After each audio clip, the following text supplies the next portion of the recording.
what's up, boys? This video is for those who think that confidence is fixed. You can't exactly learn confidence. Confidence is generally genetically predisposed and it depends on your environment. And because you're already traumatized, then you're going to have intense difficulty developing confidence. And that's why you lack so many social opportunities in life. I want to look at evidence and see whether confidence can be learned and developed deliberately. I want to look at the development in self-perceived confidence and whether that will mean you have better social outcomes at all. You know, people self-report all the time that confidence is a very magnetic trait and it's very important and it will lead to better social outcomes, romantic interest and all that. Because despite self-reported indications, there's little empirical evidence that confidence is actually attractive in actual social situations. You know, there's a shit ton of studies where researchers just look at women who stare at dating profiles and rate them accordingly. And then they will look at the women's perceptions of the level of confidence expressed by the photos and the descriptions. That ain't a real person though, you know. Those dating profiles don't really show confidence. They only give some level of pseudo-perceived confidence from the image itself and how the profile descriptions have been written. But these dating profile studies do suggest that perceived confidence is desirable in a romantic context. And women generally self-report to be interested in confidence when it comes to looking for a romantic partner. But we don't have evidence that women always go for a genuinely confident guy. When we try to look at relevant studies that prove whether confidence can be developed and prove whether that development will actually lead to better social outcomes, usually we'll find that the most relevant studies that social psychologists put out, they are usually studies of people's evaluations of their own competence. And these studies don't really pay attention to other people's perceptions of that individual's confidence. So therefore, a lot of our understanding of confidence comes from research on self-efficacy, which is basically the belief in one's own ability to accomplish a goal or succeed in specific situations. It's not really in the realm of self-esteem or social confidence, which is typically the confidence that we are more interested in when it comes to looking for male or being respected or being admired or making friends and shit like that. Confidence is tremendously understudied. It is not clear if that social confidence is a fixed trait that just comes naturally to some individuals or whether it might also be learnable. We consume a shit ton of self-improvement stuff and everybody tells us how exactly to develop our confidence, how to be confident instantly. It's not difficult to be confident. This is all you need to be confident. Here's the one trick to become the most confident guy you'll ever meet. How do we know that social confidence can actually be developed, can actually be learned and deliberately practiced and improved? And how do we know that improving that self-perceived confidence would actually translate to better social outcomes? Do we know that confidence is actually that magnetic and charismatic after all? That hypothesis is yet to be really tested. And because it hasn't been extensively tested and researched, it gives people the liberty to use their lack of confidence as an excuse and say that confidence is generally genetically predisposed. They are already sufficiently traumatized by their environment while growing up and that's why they cannot ever be confident, or at least it would take them a very, very long time or it would be too difficult to develop. This video is for those who believe that confidence is somewhat fixed. They like to use the excuse that if only I was a confident person, my life would be so much easier and things like that. Even though I think that confidence can very, very much be malleable and deliberately developed. Outside of social status and physical attractiveness, relatively few studies have examined how perceptions of an individual's traits, looking into their actual personality, would affect attraction in actual face-to-face mate selection contexts. I found this study that absolutely tingled my balls when I first looked at it. And this study suggests that social confidence can be learned, and that self-reported social confidence can positively impact our social outcomes and is correlated to how people perceive our confidence, which means that learning that confidence actually translated to tangible benefits in social outcomes and people can actually see the growth in confidence. Now let's look at this study, right? This study is so cool. My cock is actually steaming right now. This study is done in 2020 by Singapore Management University. We're going to look at two studies and the second one is basically an extension of the first. So this is what they did. They took 68 male undergraduates at a major university, 61 female undergraduates from another university to minimize the possibility that the chat partners were already acquainted. The studies took place in the rooms of a psychology lab. The dudes were randomly picked to come to the lab, and some of them were picked to watch a speed dating tutorial or a general conversation tutorial or no tutorial at all. The tutorials were about 3 hours long, created by the same guy, some strange local social coach. And in the next week, the chatting sessions were done. A different set of 6 dudes, 2 from each of the 3 conditions. So 2 dudes who watched the speed dating, 2 dudes who watched the general conversation, and 2 dudes who didn't watch any tutorials. And these 6 dudes were scheduled to chat individually for 4 minutes with a different set of 6 female participants. Honestly, if they only talked for 4 minutes, I can imagine some of them just did a fucking staring contest. Before the conversation, the men were told to rate their own confidence from a scale of 1 to 7. 1 being horseshit confidence and 7 being I'm Batman. And we can actually see that those who watched the speed dating tutorial felt hella more confident with a mean of 4.76 rating than those who watched the general conversation video, which had a mean of about 3.69, and those who watched nothing, who had a mean of 3.44. Mean means average, by the way, for those who are slightly retarded. After each 4-minute chatting round, the women would rate their partner from 1 to 7 on social confidence, social dominance, social status, and romantic desirability. And here are the results. Check out this table. As we can see from the table, those who watch the tutorials are consistently getting higher ratings of each criteria by the women. And in terms of romantic desirability, watching that stupid ass speed dating video actually helped them a significant amount, as observed in this table. We do see a consistent, somewhat significant difference in terms of perceived confidence by the women of the men when we compare the ones who watched the speed dating video and those who watched absolutely nothing. And that could also suggest that confidence is realm specific, because they're speaking to women. You know, it is more observable that watching the speed dating videos actually had more of an impact than the general conversation videos would. In study 2, they wanted to extend study 1, so they only took 1 set of female perceivers to chat and rate each of the male participants. They added a criteria to assess whether the women would have interest in having future contact. Basically, whether the women would want to exchange email with them. This time they used 60 men and 3 women, and they did this because they wanted to decrease the variance. Having 61 women originally, the subjective taste within each woman could, alter the results a little bit, so they wanted to dial it down. And you can argue that a sample size like this, only 3 women would be absolutely insanely small.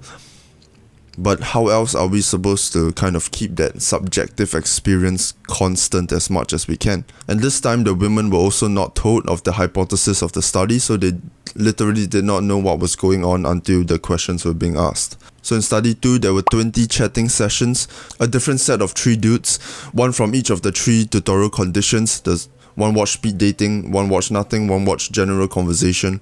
They were scheduled to chat individually with each of the 3 female undergraduates. Again, the women rated from 1 to 7 their confidence, dominance, status, and romantic desirability. And furthermore, the women were also asked whether they would want to be in future contact with the male. And as you can see here, the results are still generally consistent. Those dudes who watch the tutorials are basically almost always perceived to be of higher social confidence, dominance, and romantic desirability. If we look at this, we can see that how people perceive your confidence can indeed be improved. We can learn confidence, even if it's through autistic methods like watching a fucking 3-hour video on how to be confident and how to charm a female. We can see that consistently it seems to work when they ask whether the women want to continue having future contact. I mean, look at that significant difference. Those dudes who watched no tutorial, the women said yes to 10% of them. Those dudes who watched a video on general conversation had fucking twice that, 20 something percent. And those who watched the speed dating tutorial had the women saying they want to continue future contact to more than 35% of them. I'm quite happy I found this study because, while trying to improve myself, for a long time I looked at all these gurus who said that confidence led to more opportunities, but they never gave me any fucking evidence for that. They just said, oh, you have to have confidence. How to have confidence? How confidence would change your life? The one thing you need to change your life, and you open the video and it's just confidence. Like, everybody just says confidence, right? But you ain't showing me no evidence. So you're basically enabling me to just say, I'm not a confident person, so I guess I'm not going to experience all those benefits. Oh well. And nobody ever discussed the degree of how much confidence is genetically disposed, how much self-esteem and self-worth is genetically disposed, how much trauma in our upbringing can influence those factors. Wanting to become more socially confident in order to reap the benefits of it, ideally we want to know enough information that lets us hold on to a steady pillar and understanding that confidence can indeed be developed and it would indeed improve our outcome. Because without evidence of that, we can always make excuses. We can always generate any belief we want in order to be used as an excuse for inaction, and that excuse can let us sit in our fear and comfort. In this realm of social confidence that lacks empirical evidence for the degree of genetic disposition and environmental impact on our confidence, and the degree to how much we can learn to become confident, how much we can face discomfort and develop our confidence, the exact numbers are too blurry. We would never know. But don't you think that it would be most beneficial for us to believe that we can indeed learn and improve our confidence deliberately? Our confidence is definitely malleable. That would benefit us the most. If we thought that confidence completely cannot be changed, we are simply not a confident person and therefore we will never reap the benefits of it, then we'll just forever stay in the same spot and we could be closing out a lot of paths that we can take and a lot of good choices we can make if we just completely dismiss the fact that confidence can indeed be changed through consistent and deliberate effort. Yep, this study does have its caveats, and so does every other fucking study, right? It does have a small sample size. It's only like 60 people from each gender, and it's specific to Singapore context because they only took Singaporeans. And it's way too difficult to look at global evidence, I have to get a decent amount of people from each fucking country, each fucking state, and put it all together. That's just the biggest pain in the ass. If I want a comprehensive study that could actually convince me completely that confidence can definitely be learned and deliberately improved to any extent of our choice. But how much evidence do we really need? We can choose to believe right now, and it's better for us to choose to believe that it can indeed be changed.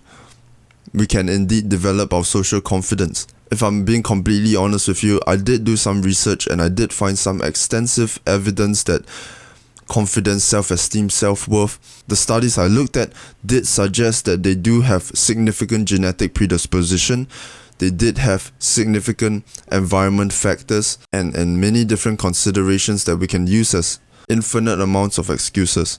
But why choose to believe in that if there is also plenty of evidence that suggests that social confidence can be developed?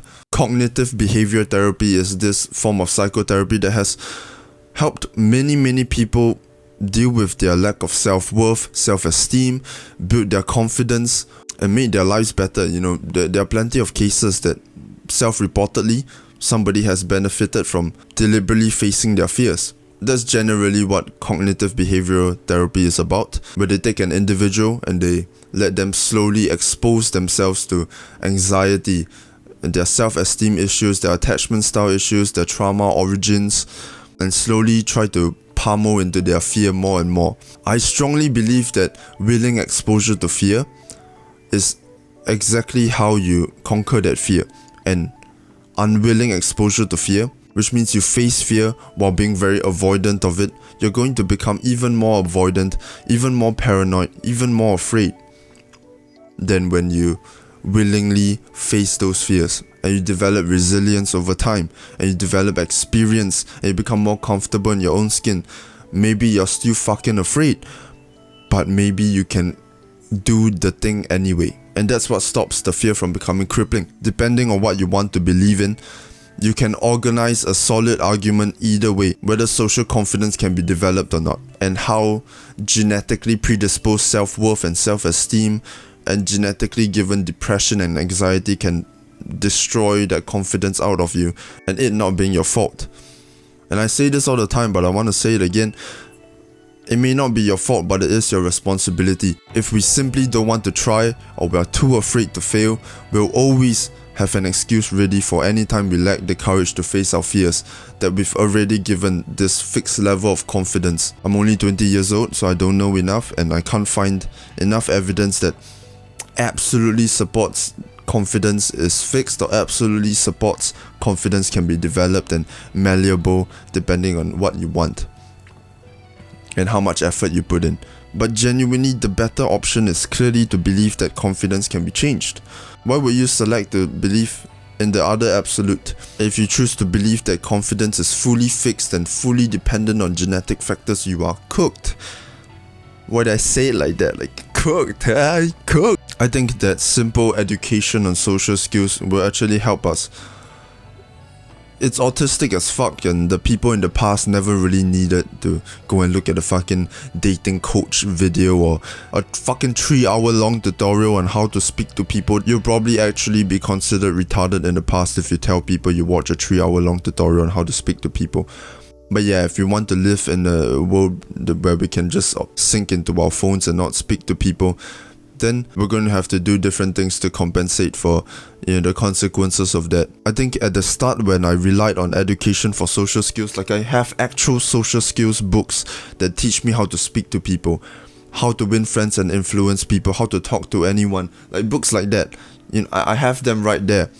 And it did feel autistic when I was reading it at first. I remember being made fun of in class when I was reading a book that literally says how to talk to anyone, because people would scroll through the chapters and read it aloud to me to express to me how retarded I was. Maybe the information won't exactly help you, but because it gives you information and guidelines to rely on, and you kind of keep those in your mind, in the middle of social interaction, you may be able to trust that knowledge, and that takes away attention from your brain overthinking and being anxious. And that can help a fuck ton. Try to let go of this crippling fear of trying to develop your confidence and failing. I think it might help us if we take a deep breath and genuinely consider that we could be making excuses. That maybe us telling ourselves that we're too traumatized and confidence is a fixed trait could just be because we lack the courage and refuse to put in the effort to face our fears a little bit. It might seem to take too long, or it's too scary to try to put ourselves out there a little bit. Or you may convince yourself it's absolutely pointless because you don't want the confidence bad enough. Or maybe you're just too afraid of the effort it takes to improve your social confidence. I would suggest the cognitive behavioral therapy route, where we take steps day by day. We break down our social confrontations in a day, and we see how we can improve them slightly the next day. So today I walk past people and I look down. I don't dare to look them in the eyes. It's absolutely terrifying. I walk from A to B as fast as I can without looking up at anyone. And I just stare at my phone. I'm literally scrolling through my calculator app. Alright, then the next day, I'll try to look up a little bit. A bit closer to their eye levels. If I'm too scared, I'm not going to look at anyone. I'm just going to look straight. But at least I'm not going to be looking down. And then we take these small steps day by day, and we try to keep pushing ourselves deliberately, and before we know it, maybe after a few months we can become a little bit better. And that's good, because we were once remarkably weak, and now we are still weak, but we're slightly stronger. And that would prove to ourselves that we can indeed keep going in that direction. We don't know whether we can still get better, but we just did, which opens up a world of opportunity and a world of possibilities. I wanted to speak about this evidence that I found because I just found it so fucking cool. I finally have evidence that somewhat proves that confidence can indeed be learned, and I can now have more faith when I tell people that you can indeed improve your confidence, you can indeed learn to become more confident, and it would actually translate to you having more social benefits. And maybe thanks to this study, we can have a little pillar to rely on that can remind us to do what we can rather than immediately persuading ourselves that we are simply not a confident person and it's just like a characteristic, it's a fixed trait. And we can stop telling ourselves that if the world really cared about me, it will open itself up to me. Like, who do we think we are telling ourselves that nonsense, right? I think when it comes to learning something, it'll never seem easy if we don't want to think it is. Keep trying, don't give up, man. If you give up, you're absolutely cooked. It's actually so over for you. I'm gonna sit here and wish for the best outcomes for you. You know, I'm praying here right now. I'm gonna be here for the next 6 hours staring into the ceiling and praying for you, okay? That was a joke. I ain't got time for that. I love you. Good luck. It's a better world.